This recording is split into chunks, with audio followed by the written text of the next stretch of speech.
Βατικανό.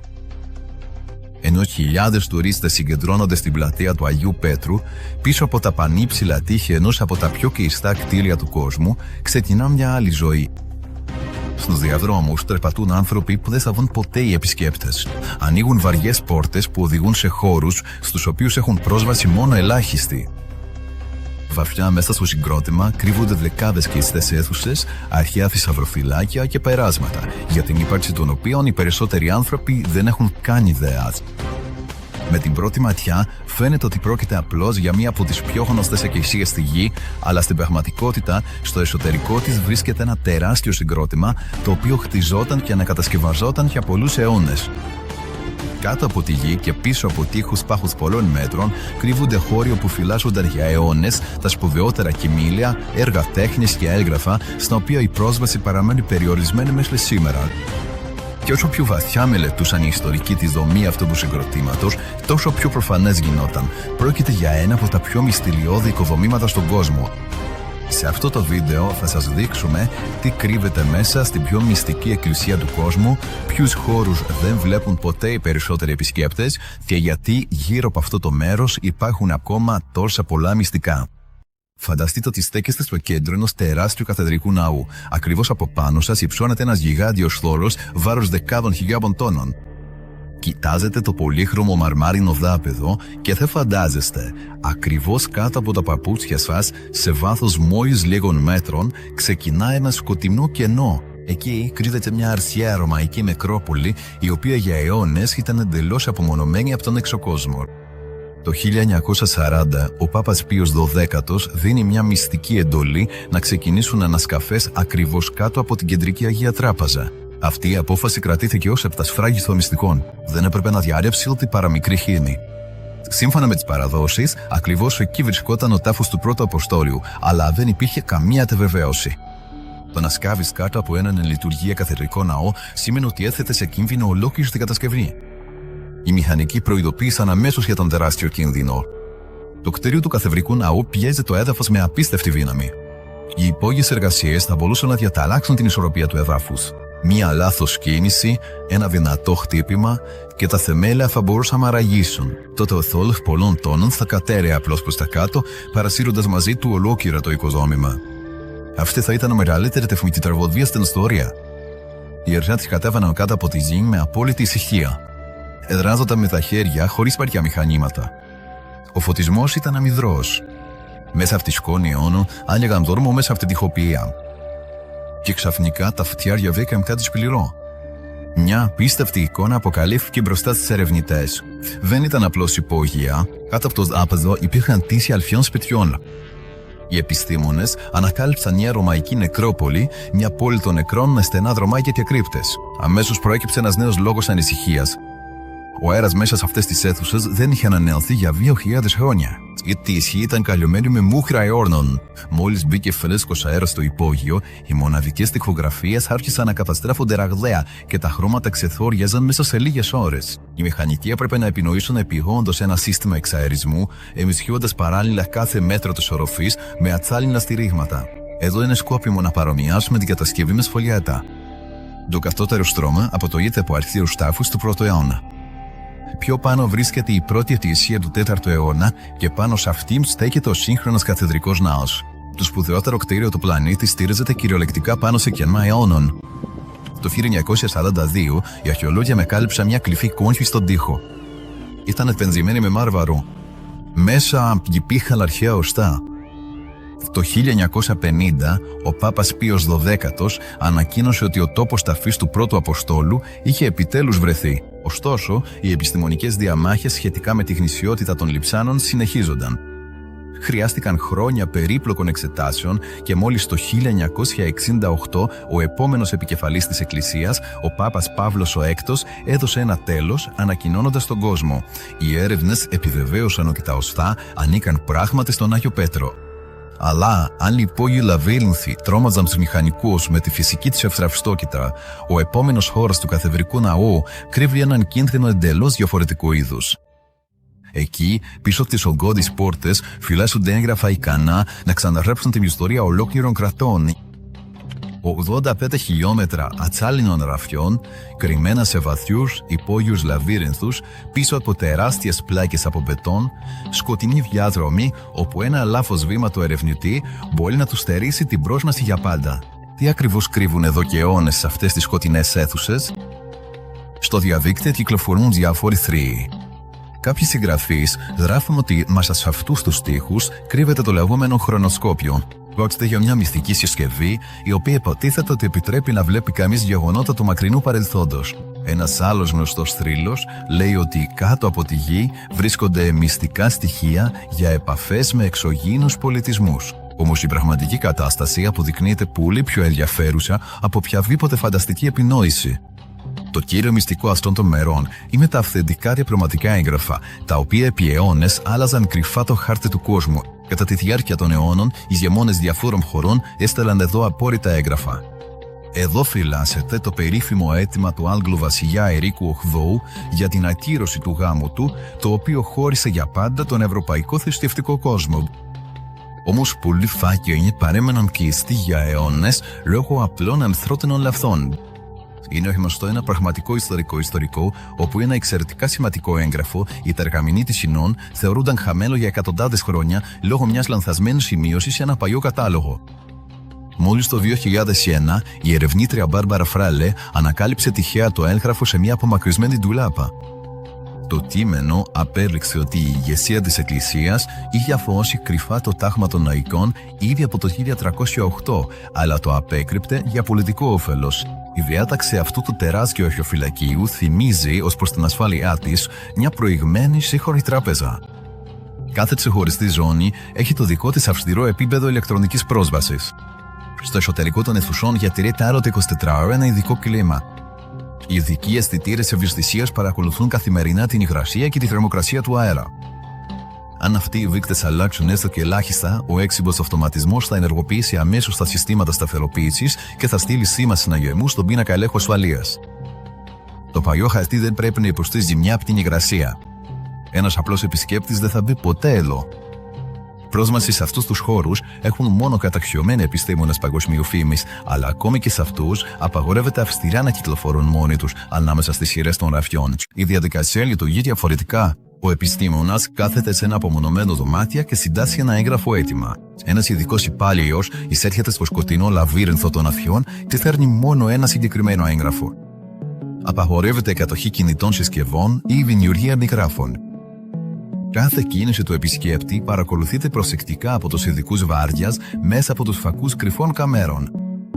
Οι πέτρινοι τοίχοι κρύβουν με αφάεια αυτά τα μυστικά από τα αδιάκριτα βλέμματα. Όμως τα χάρτινα μυστικά δεν απαιτούν μόνο ερμητικά κλειστές πόρτες, αλλά και συνεχή φυσική προστασία. Ακριβώς πάνω από τις αίθουσες του αρχείου βρίσκεται το κεντρικό διοικητήριο εκείνων που αποκαλούνται ο πιο ασυνήθιστος στρατός του πλανήτη. Πάνω από τα αρχεία βρίσκεται ο χώρος όπου χτυπάει η καρδιά της ασφάλειας αυτής της κυρίαρχης πόλης. Αυτό είναι το τακτικό αρχηγείο της Σοβιετικής φρουράς. Από εδώ, οι αξιωματικοί συντονίζουν όλο το 24ωρο την προστασία κάθε μέτρου της περιοχής. Όμως το κύριο μυστικό τους δεν κρύβεται στις οθόνες, αλλά στην αστεία αρχιτεκτονική. Από το αρχηγείο ξεκινά ένα τεράστιο πέτρινο τείχος με ύψος ως ένα τριόροφο σπίτι. Καθημερινά, οι χιλιάδες τουρίστες περνούν από τίποτα. Οι άνθρωποι βγάζουν φωτογραφίες χωρίς καν να υποψιάζονται το κύριο μυστικό. Μέσα στον συμπαγή όγκο κρύβεται ο μυστικός διάδρομος Πασέτο. Αυτή η περιψωμένη στοά, μήκους περίπου 800 μέτρων, αποτελούσε επί αιώνες τον μοναδικό τρόπο διαφυγής για τους ηγέτες σε στιγμές ακραίου κινδύνου. Για να καταλάβετε πως είναι κατασκευασμένο αυτό το κρυφό πέρασμα, φανταστείτε μια μυστική σκάλα κινδύνου σε ένα σύγχρονο πολυόροφο κτίριο, για την οποία γνωρίζει μόνο το προσωπικό ασφαλείας. Αυτό το τείχος χτίστηκε τον 9ο αιώνα για την προστασία από επιδρομές. Αργότερα, το πάνω μέρος του ανακατασκευάστηκε πλήρως, μετατρέποντας τις οχυρώσεις σε μια κλειστή στοά κάτω από τη στέγη με στενές πολεμίστρες. Μέσα στο πέρασμα επικρατεί πάντα δροσιά και ημίφος, και στην ιστορία του κτηρίου υπήρξε μια μέρα που έσωσε τη ζωή του επικεφαλής της Εκκλησίας κατά τη διάρκεια της πιο σφοδρής επίθεσης. Στις 6 Μαΐου του 1527ου έτους, τη σιωπή της πόλης διέκοψαν οι ήχοι μιας ισχυρής επίθεσης. Στο κυρίαρχο έδαφος εισέβαλαν χιλιάδες μισθοφόροι στο στοκρόπεδο Καρούλου Πέπτου. Οι υπερασπιστές καταλάβαιναν ότι οι δυνάμεις ήταν εντελώς άνισες. Στο δρόμο του ένοπλου όχλου στάθηκε η ελβετική φρουρά. Από τους 189 πολεμιστές, οι περισσότεροι πήραν θέση στα σκαλιά του καθεδρικού ναού. Οι φρουροί δέχτηκαν όλο το σφοδρό χτύπημα πάνω τους. Ήξεραν ότι δεν υπήρχαν ελπίδες, αλλά ήταν υποχρεωμένοι να κερδίσουν λεπτά για να σώσουν τον ηγέτη τους. Ενώ οι στρατιώτες συγκρατούσαν την επίθεση του εχθρού, ο Πάπας Γκρίμης έβγαζε γρήγορα τα βαριά του άμφια. Έτρεχε μέσα από το στενό, σκοτεινό διάδρομο του Πασέτο. Μόνο 42 επιζώντες φρουροί το συνόδευαν σε αυτή την απεγνωσμένη προσπάθεια. Από τα λίγα και μικρά παράθυρα ακουγόταν ο πάταχος της μάχης. Οι φυγάδες πρόλαβαν να φτάσουν εγκαίρως στο επιβλητικό κάστρο του Αγίου Αγγέλου. Οι βαριές υγδαρένιες πίνες του κάσκρου έπιασαν κυριολεκτικά μπροστά στη μύτη των διοκτών τους. Σχεδόν όλοι οι υπερασπιστές στην πλατεία εκτέλεσαν το καθήκον τους μέχρι τέλους, αλλά το φέρος τους έσωσε τον προκαθήμενο της Εκκλησίας. Στις μέρες μας, οι Ελβετοί φρουροί συνεχίζουν να εκτελούν την 24ωρη υπηρεσία τους. Φορούν την έντονη ιστορική στολή τους, αλλά από κάτω κρύβεται σύγχρονος τακτικός εξοπλισμός, αξιόπιστα αλεξίσφαιρα γυλαίκα και μέσα προστασίας. Κάθε υποψήφιος περνά από αυστηρή διαδικασία επιλογής σε κλειστά στρατόπεδα. Οι στρατιώτες υποχρεούνται να έχουν υπηρετήσει στον στρατό και να έχουν ύψος τουλάχιστον 174 εκατοστών. Αυτό το ζωντανό τείχος φυλάει τον περίμετρο όλο το 24ωρο και σήμερα η κύρια αποστολή τους είναι να προστατεύσουν από τον έξω κόσμο τις αίθουσες όπου για αιώνες συσσωρεύονταν αμύθιτοι θησαυροί και μοναδικά διπλωματικά βόρα. Ας ρίξουμε μια ματιά στο εσωτερικό. Μπροστά σας βρίσκεται μια παλιά περγαμηνή, στην οποία το περίγραμμα ενός τεράστιου μισιού έχει χαραχθεί επίτηδες πριν από εκατοντάδες χρόνια. Δεν θα βρείτε ποτέ αυτά τα σπάνια αντικείμενα σε απλές ξεναγήσεις. Στα βαθιά χρηματοκιβώτια του Ιδρύματος φυλάσσονται αντικείμενα που καθόρισαν τη μοίρα ολόκληρων υπήρων. Ιδιαίτερη αξία εδώ παρουσιάζουν τα κλειστά αρχεία ιστορικής χαρτογραφίας. Στα ράφια τους βρίσκονται αρχαίοι Άτλαντες και τα πρώτα προσχέδια του νέου κόσμου, τα οποία για αιώνες παρέμεναν κρυμμένα από τα αδιάκριτα βλέμματα. Γιατί η Ατζήσφη επέλεγε μια τέτοια μυστικότητα? Στην ταραχώδη εποχή των μεγάλων αμεκαλύψεων, οι ακριβείς συντεταγμένες μιας νέας γης άξιζαν πολύ περισσότερο από το χρυσό. Αν οι πληροφορίες για τις μυστικές διαδρομές έφτασαν στα χέρια ανταγωνιστών, αυτό θα μπορούσε να προκαλέσει μια τεράστια σύγκρουση στα θαλάσσια σύνορα. Οι κυβερνήτες του κράτους του Βατικανού κρατούσαν εσκεμμένα απόρριτα τα πρωτότυπα των χαρτών, τα απέσυραν από την κοινή θέα και τα έκλειβαν σε κλειστά χρηματοκιβώτια, ώστε οι κατασκόποι άλλων χωρών να μην μπορούν να χαράξουν διαδρομές προς τις πλούσιες αποικίες. Μια τέτοια αυστηρή λογοκρισία στις πληροφορίες έσωσε τα εμπορικά μονοπόλια ολόκληρων κρατών, αφήνοντας τους ανταγωνιστές πολύ πίσω.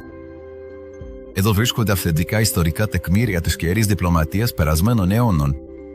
Για παράδειγμα, σε ένα ειδικό προστατευμένο χρηματοκιβώτιο φυλάσσεται το πρωτότυπο μήνυμα από τον μεγάλο χάνο της Μογγολικής Αυτοκρατορίας, τον Γκουγιούκ, με ημερομηνία 1246. Αυτό το αρχαίο φυρόγραφο είναι σφραγισμένο με την τεράστια προσωπική σφραγίδα του Άρχοντα των Νομάδων, φτιαγμένη από κόκκινο κερί. Στο κείμενο, ο Χάνος απαιτεί άμεσα και αυστηρά από τον ηγεμόνα της Ευρώπης πλήρη υποταγή, απειλώντας με επίθεση μεγάλης κλίμακας σε περίπτωση άρνησης. Δίπλα βρίσκεται ένα άλλο μοναδικό τεκμήριο, ένα παλιό χειρόγραφο που έφερε το 1615 ο διάσημος Ιάπωνας σαμουράι Χοσοκούρα Τσουνενάγκα.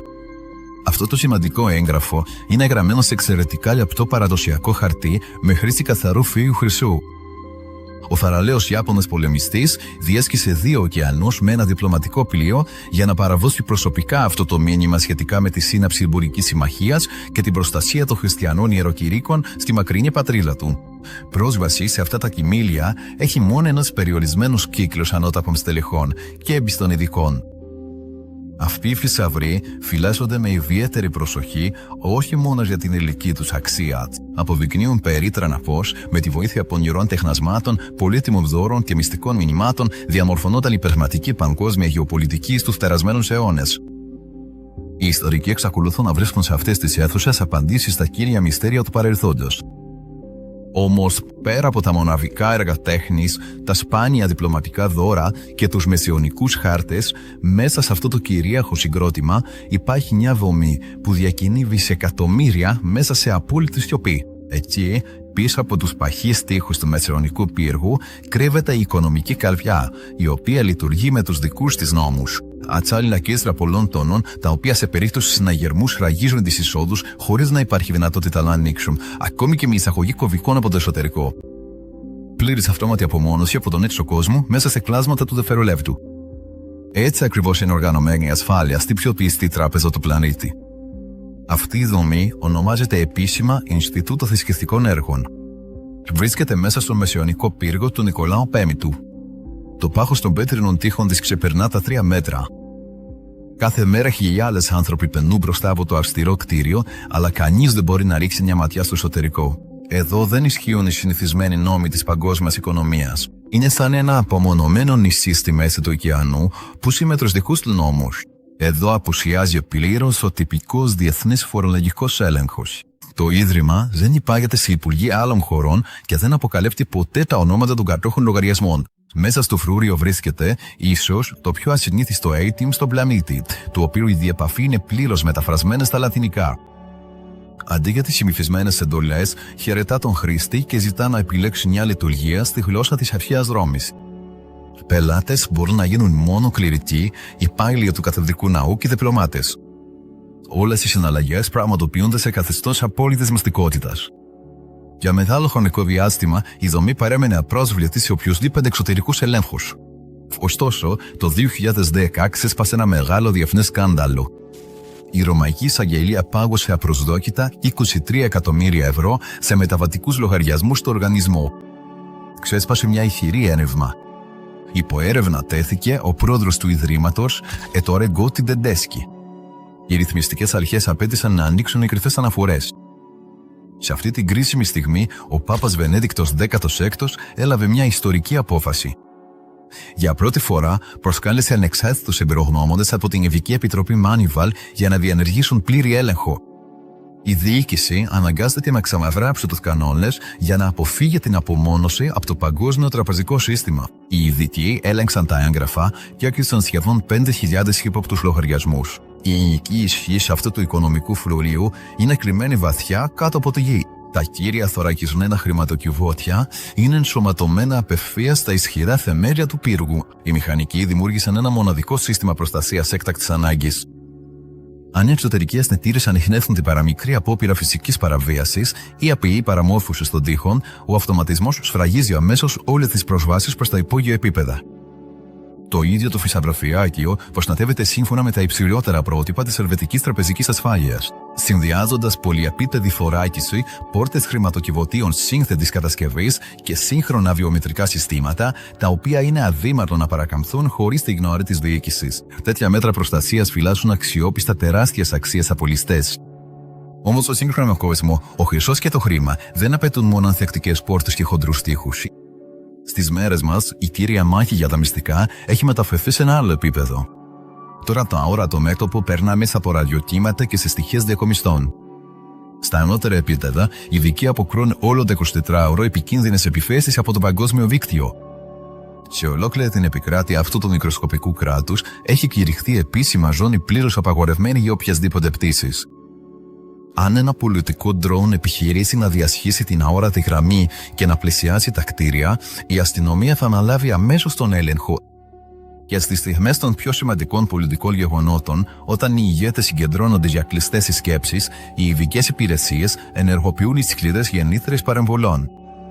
Τα ηλεκτρονικά συστήματα μπλοκάρουν πλήρως το ραδιοφωνικό φάσμα σε ακτίνα εκατοντάδων μέτρων, αποποιώντας κάθε πιθανότητα διαρροής πληροφοριών μέσω κατασκοπίας. Αυτό το μέρος διασφαλίζει την απόλυτη ψηφιακή του κυριαρχία. Εδώ έχει αναπτυχθεί ένα ιδιόκτητο κέντρο υψηλής τεχνολογίας και έχουν εγκατασταθεί πλήρως απομονωμένα ρακ διακομιστών. Καθημερινά, εκατοντάδες hacker από όλο τον κόσμο εξαπολύουν επιθέσεις σε αυτές τις κλειστές βάσεις δεδομένων του Αποστολικού Αρχείου. Το 2020, η τεχνική υπηρεσία κατέγραψε επίσημα μια απότομη αύξηση των επιθέσεων στο δίκτυο, οι οποίες είχαν ως στόχο την απόκτηση πρόσβασης σε ψηφιοποιημένα μεσαιωνικά χειρόγραφα. Οι ειδικοί πληροφορικής αποκρούν αυτές τις απειλές όλο το 24ωρο σε πραγματικό χρόνο. Κάθε ύποπτο αίτημα στο δίκτυο αποστέλλεται αμέσως σε μια απομονωμένη εικονική καραντίνα και η διεύθυνση του υπολογιστή του επιτιθεμένου μπλοκάρεται οριστικά. Τα θεμέλια αυτής της απόλυτης ανεξαρτησίας πληροφοριών τέθηκαν από τον βιάσιμο φυσικό και εφευρέτη Γκουλιέλμο Μαρκόνι. Το 1931 ο νομπελίστας σχεδίασε και λειτουργήσε προσωπικά τον πρώτο κυρίαρχο ραδιοφωνικό σταθμό εδώ. Από τότε αυτή η υπηρεσία έχει εξελιχθεί σε ένα τεράστιο σύστημα πολυμέσων, το οποίο σήμερα εκπέμπει σε δεκάδες γλώσσες μέσω των δικών του δορυφορικών ρεμαλιών. Αυτή τη στιγμή, τα άλακ των διακομιστών λειτουργούν στο μέγιστο της ισχύως τους. Τα συστήματα ψήξης βουίζουν ρυθμικά στα υπόγεια. Στις φεφώνες των μηχανικών αναβοσβήνουν ενδείξεις για νέες μπλοκαλισμένες επιθέσεις. Το σύστημα αποκρούει αυτόματα τα σήματα, ενώ οι βαριές πύλες του καθεδρικού ναού κύρουν για τη νύχτα με τον υπόκοφο ήχο των σιδερένιων τυδαριών. Οι αρχαίοι τείχοι συνεχίζουν να φυλάσσουν τα μυστικά τους, αλλά τώρα την ηρεμία τους προστατεύουν οι πιο προηγούμενες τεχνολογίες της σύγχρονης εποχής. Σε αυτό το μέρος, η αιωνίωτα και η πρόοδος έχουν ενωθεί σε έναν άρρηκτο δεσμό, και όσο αυτός ο περίπλοκος μηχανισμός συνεχίζει να λειτουργεί σε κατάσταση απόλυτης σιωπής, τα μεγαλύτερα μυστικά της ανθρωπότητας θα παραμένουν ασφαλώς κρυμμένα από τα αδιάκριτα βλέμματα.